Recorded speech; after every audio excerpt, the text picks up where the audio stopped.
Shalom Bapak Ibu yang dikasihi oleh Tuhan, kembali kita akan bersama-sama membaca dan merenungkan firman Tuhan pada pagi hari ini. Mari kita berdoa. Bapa di dalam surga, kami datang kepadamu pada pagi hari ini, mengucap syukur untuk waktu yang Tuhan berikan kepada kami untuk membaca dan merenungkan firman Tuhan. Tuhan tolong setiap kami agar kami boleh membaca, mengerti kebenaran firman-Mu. Di dalam nama Tuhan Yesus kami berdoa. Amin. Pembacaan firman Tuhan diambil dari 2 Raja-Raja 16 ayat 2 dan 3 yang berbunyi demikian. Ahaz berumur 20 tahun ketika dia menjadi raja, dan dia memerintah selama 16 tahun di Yerusalem. Dia tidak melakukan apa yang benar di mata Tuhan Allahnya, seperti Daud nenek moyangnya. Dia hidup mengikuti jejak raja-raja Israel, bahkan membuat anaknya melewati api mengikuti kekejian bangsa-bangsa yang telah Tuhan halau dari hadapan orang Israel. Sampai di sana pembacaan firman Tuhan. Bapak, Ibu, dan Saudara yang dikasihi oleh Tuhan, dalam sebuah situasi yang sulit seseorang dapat bertindak di luar waktu dan cara Tuhan. Hal ini terjadi dengan menggantikan posisi yang diandalkan, yaitu orang atau sesuatu hal lain yang dianggap lebih kompeten, mudah diakses atau dikendalikannya.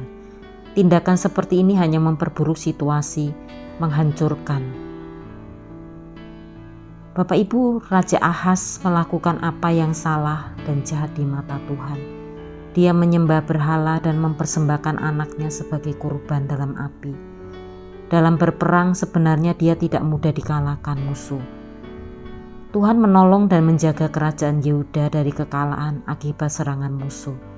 Tetapi Ahaz tidak puas dan ia mengajukan permohonan perlindungan kepada Raja Asyur, bukan kepada Tuhan. Keputusan Ahaz ini menjadi tindakan yang fatal di kemudian hari, karena Raja Asyur bukannya membantu melainkan menyesatkan Raja Ahaz. Raja Ahaz menggantikan posisi Tuhan dengan Raja Asyur. Ahaz semakin tidak benar dengan mengatur imam termasuk perkakas ibadah yang telah Tuhan tetapkan. Kelihatannya Ahaz melayani Tuhan, tetapi hal itu dilakukan demi keuntungan sendiri. Dia membuat keputusan sekehendak hatinya dengan menentang peraturan yang Tuhan perintahkan. Di sini terlihat bahwa Ahaz sebenarnya menggantikan Tuhan dengan berhala Raja Asyur dan dirinya sendiri. Bapak, Ibu, dan Saudara yang dikasihi oleh Tuhan, ketika mengingat perjanjian Allah dan umatnya melalui penyebutan nama Tuhan, tak seorang pun harus melakukan tindakan yang tidak benar dalam ibadah. Kita harus menyembah Tuhan karena memang Dia layak disembah, bukan karena ingin menjadikan Dia seperti keinginan kita. Misalnya kita memiliki kekuasaan seperti raja, maka siapapun dapat melakukan hal yang tidak benar di hadapan Tuhan. Hanya lewat ketaatan dalam segala hal, keinginan untuk menggantikan posisi Tuhan dengan berhala-berhala lain dalam hidup kita bisa kita hindari. Kiranya kita menjadi anak-anak Tuhan yang senantiasa mengagungkan Tuhan dan menyembah Tuhan di dalam hidup kita. Tuhan memberkati kita. Amin. Mari kita berdoa.